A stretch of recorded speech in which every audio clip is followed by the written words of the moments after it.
In the early 1960s, the city of Boston was gripped by fear as a series of brutal murders shocked the community. Between 1962 and 1964, 13 women were killed in a string of attacks that will come to be known as the work of the infamous Boston Strangler. The first victim, Anna Sleezer, was discovered in her apartment on June 14, 1962. A 55-year-old widow, Anna had been sexually assaulted and strangled.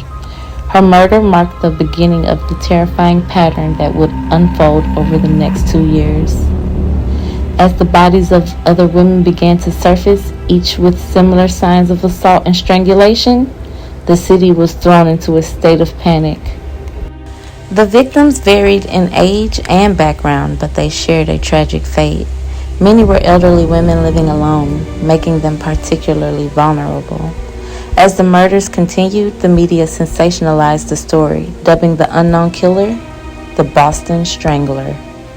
The phrase sent shivers down the spines of residents who were now fearful to walk the streets or stay alone in their homes. The police launched an extensive investigation, but leads were scarce. The killer seems to be elusive, slipping through their grasp time and again.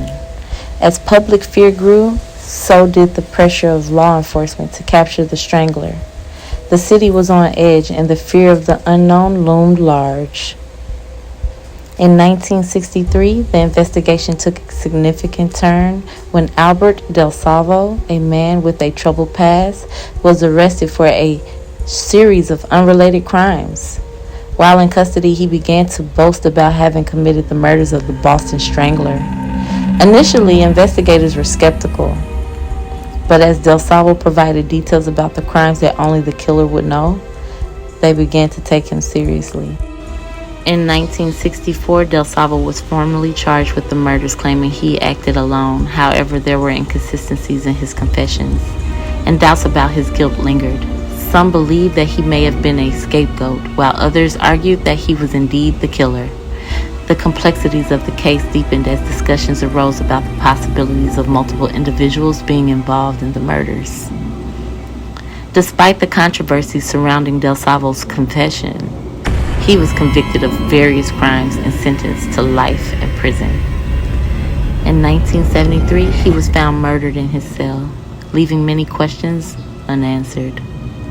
The true identity of the Boston Strangler remains a topic of debate, with some believing that the real killer may have escaped justice.